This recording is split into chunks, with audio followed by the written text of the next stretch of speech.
kita jumpa lagi di channel YouTube Elina Sembayang Official. Oke teman-teman, kita kembali lagi belajar bersama untuk persiapan UKOM dan juga P3K kebidanan. Oke, saya akan share screen dulu, baca dulu sebelum kita ke soal. Ini 60 langkah. Ini kadang-kadang masih ada yang terbalik posisinya. Jadi kita harus benar-benar malam hari ini mantapkan 60 langkah itu ya. Sebentarnya itu menghafalnya 60 ya kan. Coba Rida Nur Latif ya, Mbak Rida Nur Latif bacakan dulu 1 dan 2. Coba. 1. Mendengar dan melihat tanda kala dua persalinan. Jangan gitu. Oh? Harus baca judul besarnya. Mengenali tanda gejala kala 2. Oh baik Bu. Itu dulu. Jadi kalau misalnya nanti apa yang dilakukan bidan untuk mengenal tanda gejala kala 2 pada kasus tersebut. Nah udah, baru kita ini poin jawabannya kan gitu ya. Oh iya, ya baik Bu. Mengenali gejala dan tanda kala 2. 1. Mendengar dan melihat tanda kala 2 persalinan. Ibu merasa ada dorongan kuat dan meneran. Ibu merasakan tekanan yang semakin meningkat pada rektum dan vagina. Perineum tampak menonjol, pulpa dan sphincter ani membuka. 2. Menyiapkan pertolongan persalinan. Pastikan kelengkapan peralatan, bahan dan obat-obatan esensial untuk menolong persalinan dan menatalaksana komplikasi segera pada ibu dan bayi baru lahir. Untuk asuhan bayi baru lahir atau resusitasi, siapkan 1. Tempat datar, rata, bersih, kering dan bersih dan hangat. 3. Handuk atau kain bersih dan kering termasuk ganjal bahu bayi, alat penghisap lendir. Oke, ya. Berarti yang pertama tanda gejala kala 2 Doran Teknos Perjol Vulka itu nomor 1, iya kan? Nah kemudian masuklah ke alat. Siap alat, siapkan diri. Nah, tapi di sini kita ingat banyak poin dalam siapkan alat ini. Termasuk di situ kan siapkan alat itu kan obat-obat esensial ya, kemudian yang dasar maksudnya obat esensial ini oksitosin ya kan? Lidokain, mana tahu ada terjadi rubekan.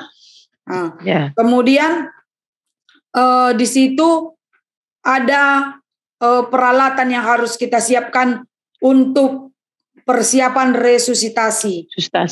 Yaitu tempat yang rata, kering dan hangat, bersih, baru 3 handuk ya, atau kain bersih dan kering.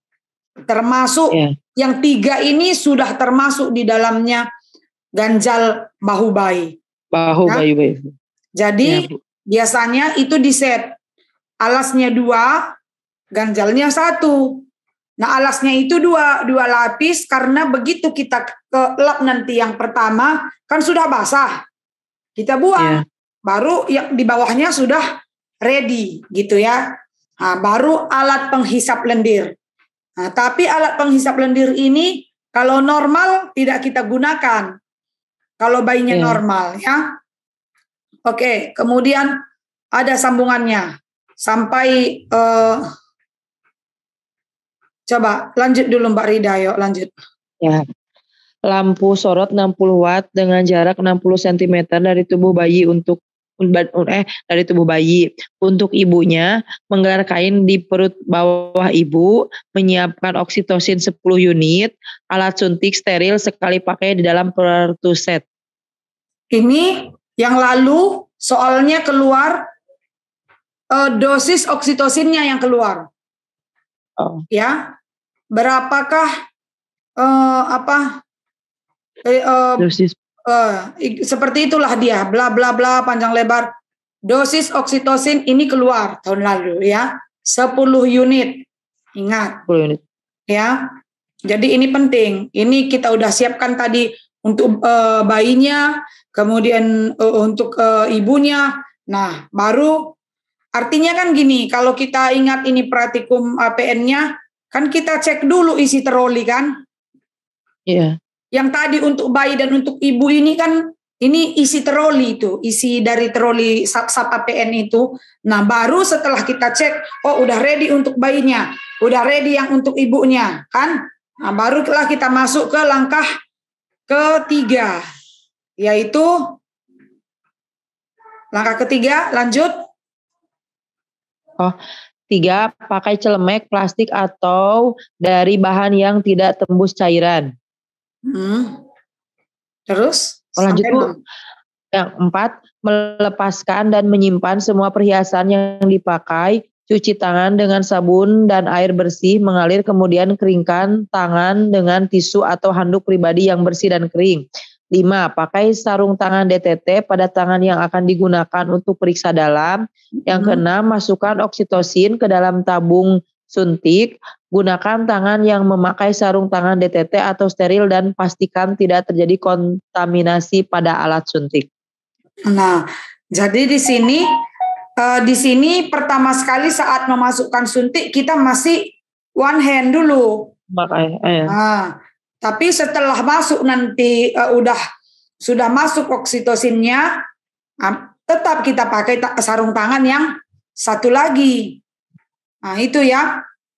Jadi yang pertama masih satu tangan, kemudian baru dilanjut satu tangan lagi. Karena kita akan PT nih selanjutnya. Jadi kan tadi tanda gejala gala 2, Doran Teknus Perjol Vulka.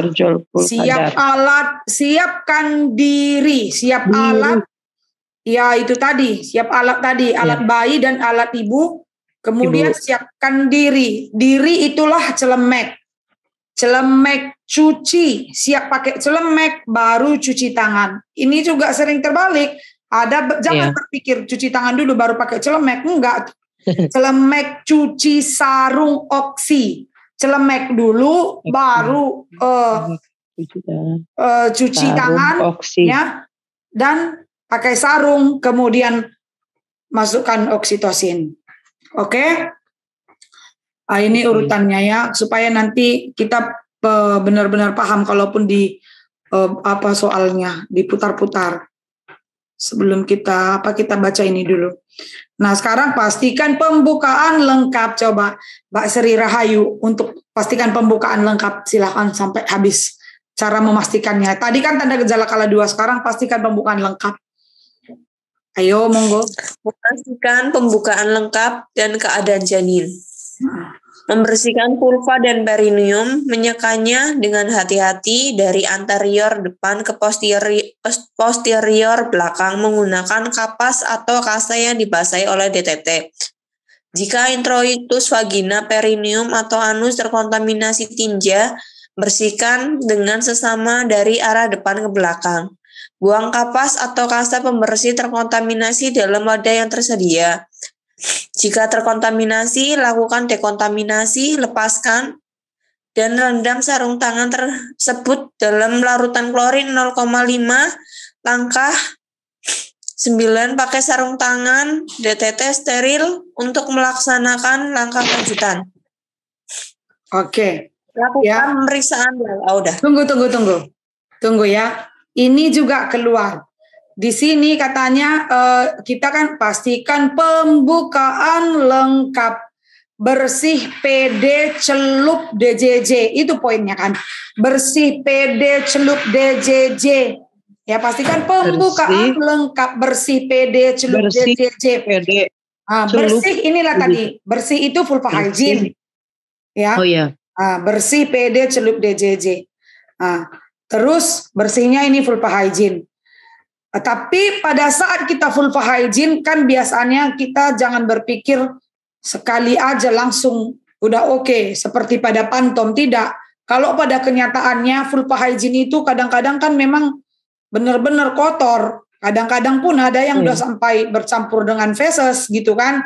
Nah, jadi kalau misalnya sudah terkontaminasi pada saat kita bersih ini tadi, bersihkan vulva hygiene tadi, kita lakukan dekontaminasi. Untuk dekontaminasi, nah ini dia dekontaminasi di poin 9.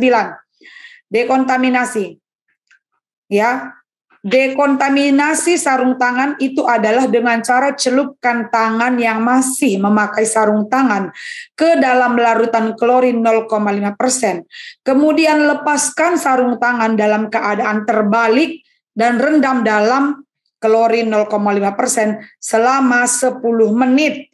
Kemudian cuci kedua tangan setelah sarung tangannya tadi udah dilepas, tutup kembali partuset.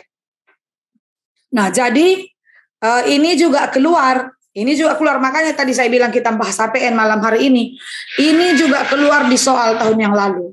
Tapi pertanyaannya adalah kira-kira seperti ini. Bidan melakukan ini kemudian mencelupkan tangan ke larutan klorin 0,5%. Proses apakah yang dilakukan bidan tersebut? A. DTT, B. Sterilisasi, C. Aseptik, antiseptik, dekontaminasi. Jadi jawabannya adalah dekontaminasi, ya. Kalau searching di Google pengertian aseptik, antiseptik, dekontaminasi pasti tidak akan sama nanti jawabannya. Tapi kita kan sebagai standar APN di sini sudah diterangkan dekontaminasi itu artinya ya ini.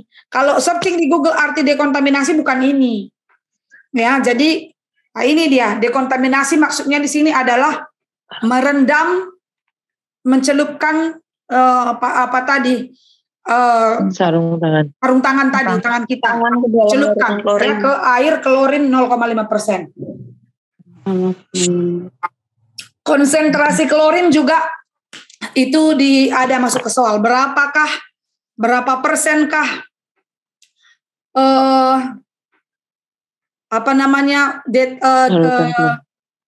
larutan desinfektan klorin. Ya, desinfektan, katakan desinfektan yang digunakan untuk proses dekontaminasi. Jadi itu larutan klorin 0,5%. Ya. 5%. Ya, Bu. Oke. Nah, jadi poin 8 tadi periksa ya pembukaan dalam. Periksa dalam apakah pembukaan sudah lengkap atau belum. Bila selaput ketuban masih utuh, saat pembukaan sudah lengkap, maka dilakukan amniotomi. Ingat, ya. Jadi di sini di poin 8 ini kita melakukan amniotomi kalau selaput ketuban masih utuh, ya. Nah, jadi tadi pertama tadi kita ulang ya. Tanda gejala kala 2 Doran teknus siap alat, siapkan diri, sarung oksigen. Pastikan pembukaan lengkap bersih. PD, celup itu dekontaminasi, dan DJJ. Ya, bersih, PD, celup, DJJ. Oke, ini DJJ ya untuk yang poin nomor 10. Nah, kita nggak tahu nanti mungkin yang keluar di soal berapakah normal, dikatakan normal saat kita melakukan DJJ. Di situ kelihatan berapa batas normal DJJ. 120 sampai 160 kali per menit. Iya. Baca sedikit lagi apa Mbak Sri tadi ya. Ayo. Sri Rahayu sampai nomor 10. Lakukan periksa dalam untuk memastikan pembukaan lengkap. Bila selaput ketuban masih utuh saat pembukaan sudah lengkap, maka lakukan amniotomi. Dekontaminasi sarung tangan, celupkan tangan yang masih memakai sarung tangan ke dalam larutan klorin 0,5. Lepaskan sarung tangan dalam keadaan terbalik dan rendam dalam klorin 0,5% selama 10 menit. Cuci kedua tangan setelah sarung tangan dilepaskan, tutup kembali partuset. Yang ke-10, periksa denyut jantung janin, DJJ setelah kontraksi uterus mereda, relaksasi. Informasikan bagi teman-teman sekalian kalau channel YouTube Wellness Bayang Official membuka kelas bimbel privat online bagi teman-teman yang mau ikut ujian UKOM, SKB ataupun P3K. Untuk informasi lebih lanjut dapat menghubungi nomor WA atau email di bawah ini atau dapat juga langsung klik di kolom deskripsi. Untuk memastikan DJJ masih dalam batas normal 120 sampai 160 kali per menit. Mengambil tindakan yang sesuai jika DJJ tidak normal. Mendokumentasikan hasil-hasil periksa dalam DJJ, semua temuan pemeriksaan dan asuhan yang diberikan ke dalam kartograf. Oke, ya jadi Di sini juga diingat, dia juga masuk ke soal ya di TO yang saya share juga ada ya. Jadi setelah kita lakukan ini semua, dokumentasikan di partograf ya. Nah, kemudian kita masuk ya ke 11 sekarang, karena ada 60. Ini masuk ke 11. Oke. Siap ibu dan keluarga, beritahu ibu bapak his ada his tak ada, gitu ya. Itu lagunya, beritahu siap ibu dan keluarga, beritahu ibu bapak his ada his tak ada. Oke, Mbak siapa sekarang ya? Poin apa ini, beritahu ibu dan keluarga ini? Coba Mbak Lili Handayani silakan dibaca. Aku masih piket soalnya. Hah? Maaf ya. Oke. Ya udah. Mbak ini Darmayanti. Bu, izin tanya Bu. 11. Beritahukan Tunggu, ibu. bukan nomor 11. Iya nomor 11, tapi baca dulu apanya, judulnya. Iya tadi Kak. Oke. 4. Menyiapkan ibu dan keluarga untuk membantu proses meneran. 11. Beritahukan pada ibu bahwa pembukaan sudah lengkap dan keadaan janin cukup baik. Kemudian bantu ibu menemukan posisi yang nyaman dan sesuai dengan keinginannya. Tunggu hingga timbul kontraksi atau rasa ingin meneran. Lanjutkan pemantauan kondisi dan kenyamanan ibu dan janin. Jadi, tunggu ya. Inilah yang sering keluar di soal kan. Pembukaan sudah lengkap. Ya kan, pembukaan sudah lengkap. Atau kepala tampak 5-6 cm di vulva gitu ya. Nah, apa yang dilakukan bidan? Pertama, kalau di situ ada pilihan beritahu hasil pemeriksaan, itu dulu. Ya. Kan itu duluan. Informasikan dulu hasil pemeriksaannya bahwa sudah lengkap. Janinnya oke, baik. Kan sudah kita dengar tadi DJJ-nya. Nah, kemudian bantu ibu menemukan posisi yang nyaman sesuai keinginannya. Jadi posisi dulu baru meneran. Ya, nampak ya di sini, posisi dulu, posisi yang nyaman. Kemudian tunggu hingga timbul kontraksi atau rasa ingin meneran. Kemudian tetap lakukan pemantauan kondisi kenyamanan ibu dan janin. Ya. Nah, kemudian di situ jelaskan pada anggota keluarga tentang peran mereka untuk mendukung dan memberi semangat pada ibu. Jadi beritahu ibu bapak itu termasuk adalah suami atau siapapun yang mendampingi ibu dalam proses persalinan, diberitahu bahwa kalau ayo kasih semangat supaya ibunya mengedan, ya.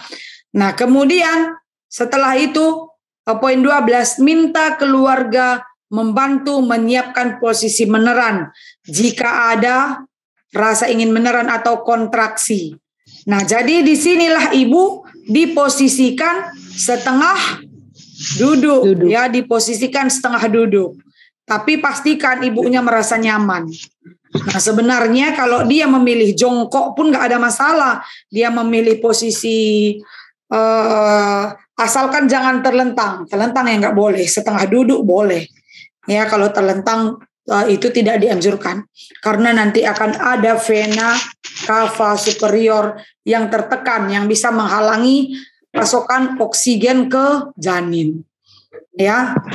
Oke. Jadi di sini tadi adalah setelah semua lengkap semua pemeriksaan kita posisi ya. Nah, poin 13. Coba poin 13 lanjut apa Mbak Darmayanti? 13. Laksanakan bimbingan meneran pada saat ibu merasa ingin meneran atau timbul kontraksi yang kuat. 1. Bimbing ibu agar dapat meneran secara benar dan efektif. 2. Dukung dan beri semangat pada saat meneran dan perbaiki cara meneran apabila caranya tidak sesuai. 3.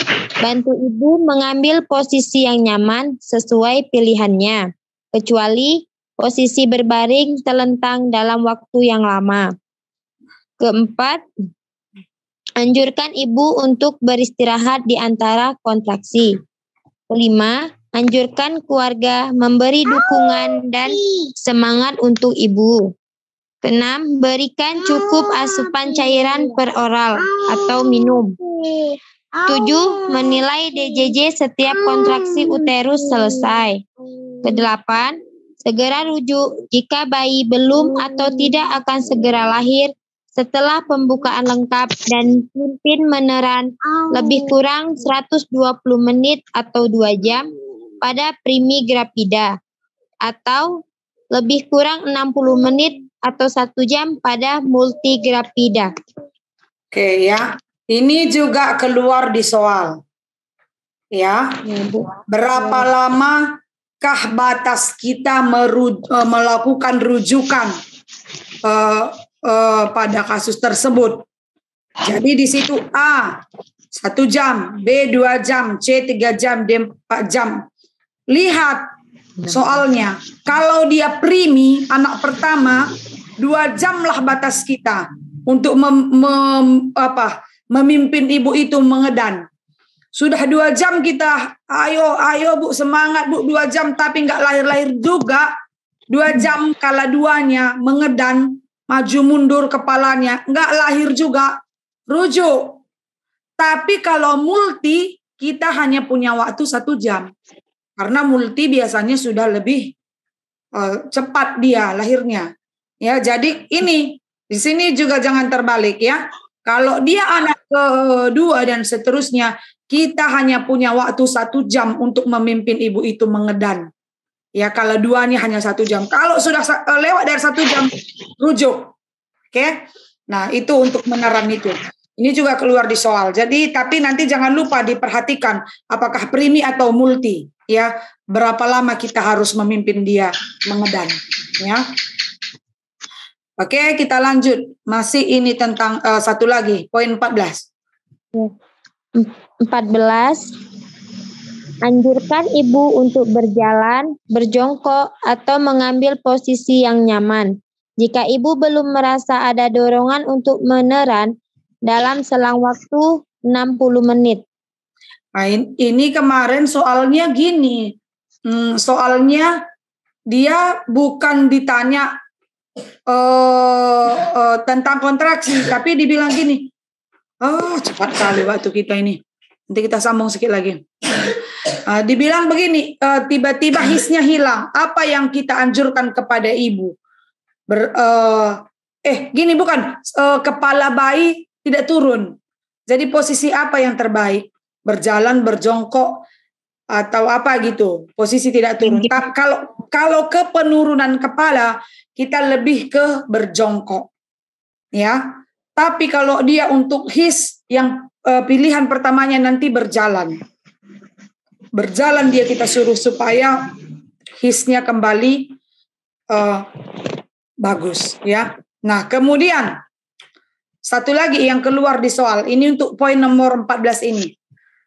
Jadi yang saya terangkan ini mohon dicatat ya poin-poin pentingnya supaya nanti kan bisa lupa. Walaupun nanti ada recordnya bisa ditonton ulang. Untuk poin nomor 14 ini juga ada keluar di soal. Tapi yang ditanya adalah diagnosa. Tadinya hisnya bagus. Kemudian tiba hisnya lemah. Apakah diagnosanya? Ya, itu namanya inersia. Inersia uteri. Inersia uteri itu ada yang primer, ada yang sekunder. Kalau dia primer memang dari awal nggak bagus. Dari awal, iya. Nah, itu inersia uteri primer. Memang dari dia dari kayak saya lah gitu ya. Nyeri sakit gitu, tapi nggak sakit-sakit kali ya, nggak bisa jadinya lahir normal karena sakitnya nggak nyakitin, nggak kuat sakitnya, hisnya lemah, ditunggu sampai 12 jam pun hisnya gitu-gitu aja, bisa dibawa akan tidur, hisnya sedikit aja. Nah, itu inersia uteri primer, memang dari awal sakit dia tetap gitu sampai 12 jam dia gitu. Tapi kalau inersia uteri sekunder, dia awalnya hisnya bagus, sakit, perutnya tegang keras. Terus tiba-tiba di tengah-tengah kala 1 ya ini ceritanya. Kalau inersia ini ya kala 1 itu karena kan belum pembukaan lengkap, tiba-tiba hisnya lemah. Nah, gitu ya. Nah, itu disebut inersia uteri sekunder. Oke. Sekarang kita ke itunya ada 7 menit lagi tuh. Kita persiapan untuk melahirkan bayi. Nah, ini tinggal ini sampai satu ininya yang paling penting, persiapan ini sampai melahirkan bayi. Kalau udah ke bawah nanti udah penting juga, tapi maksudnya biasanya soal-soal inti itu di sini sampai persiapan melahirkan bayi ini. Ya. Silahkan dibaca ini ada 15 sampai 18. Nova ada bisa Nova atau Berlian lah, Berlian si Hombing yuk.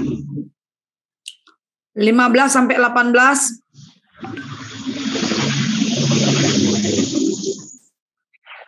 Masih di mute suaranya sayang, masih di mute, buka dulu mute-nya. Oke. 5. Persiapan untuk melahirkan bayi. Enggak usah baca 5. Enggak usah baca 5-nya, nanti kalian jadi bingung. Persiapan untuk melahirkan bayi gitu aja. Karena kita kan fokusnya 60 langkah. 60-nya itu yang kita ingat nanti di urutannya, ya. Oke? Ya. 15. Letakkan handuk bersih untuk mengeringkan bayi di perut bawah ibu. Jika kepala bayi telah membuka vulva dengan diameter 5 sampai 6 cm.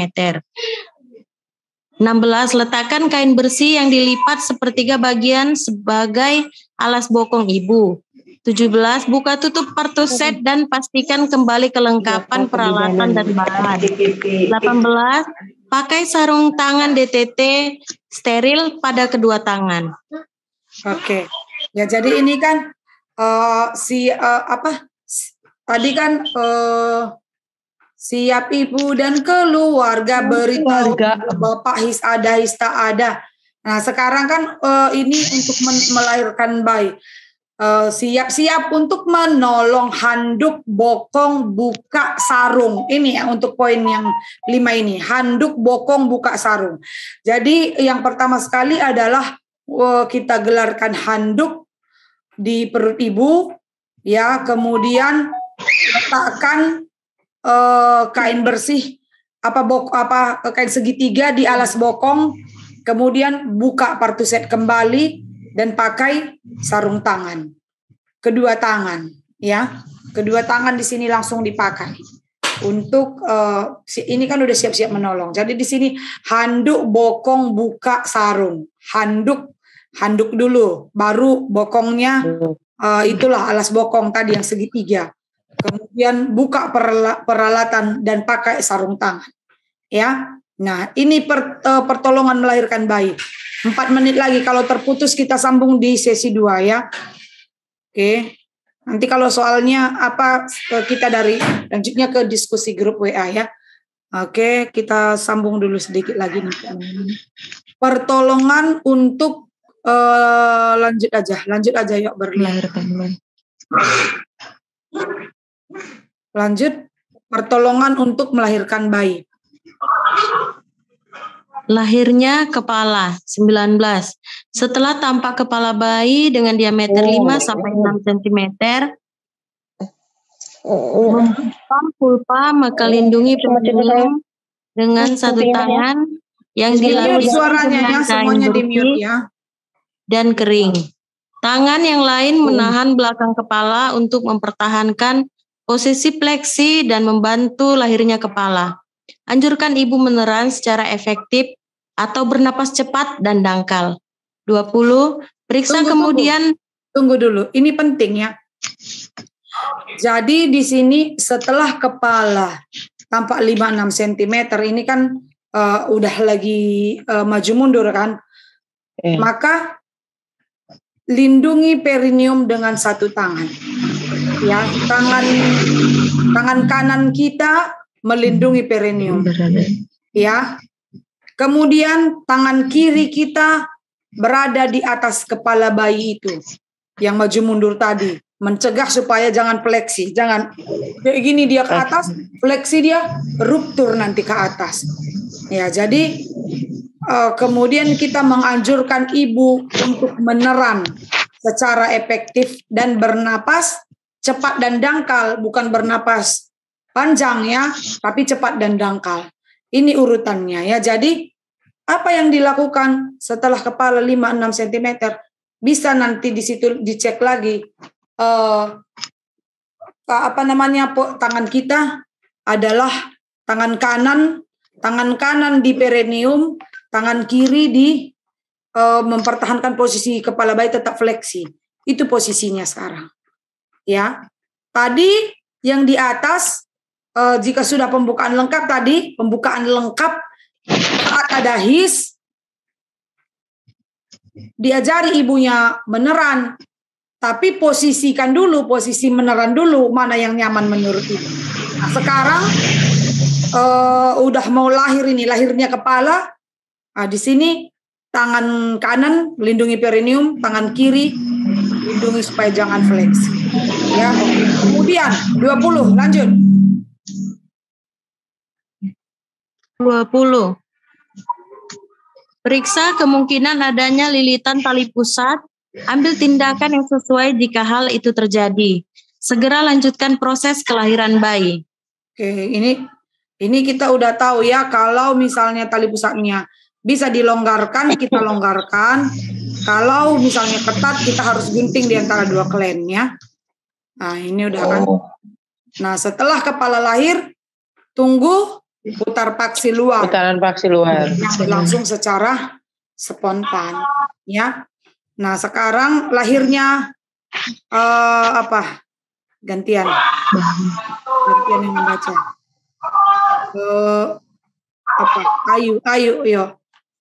Ayu Wendra. Lahirnya bau. Setelah putaran paksi luar selesai, pegang kepala bayi secara biparietal.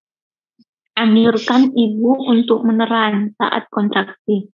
Dengan lembut gerakan kepala ke arah bawah dan distal hingga bahu depan muncul di bawah arkus pubis, dan kemudian gerakan arah atas dan distal untuk melahirkan bahu belakang. Nah, ini yang kita bilang tuh curam ke bawah dan curam ke atas ya. Jadi kan kita lahirkan bahu atas dulu, anterior. Caranya tarik ke bawah. Kemudian bahu posterior agak ke atas, curam ke atas. Jadi curam ke bawah dulu, baru curam ke atas. Oke, waktunya sudah. Ini kita tutup dulu ya. Nanti kita lanjut lahirnya badan dan tungkai sambil kita sharing soal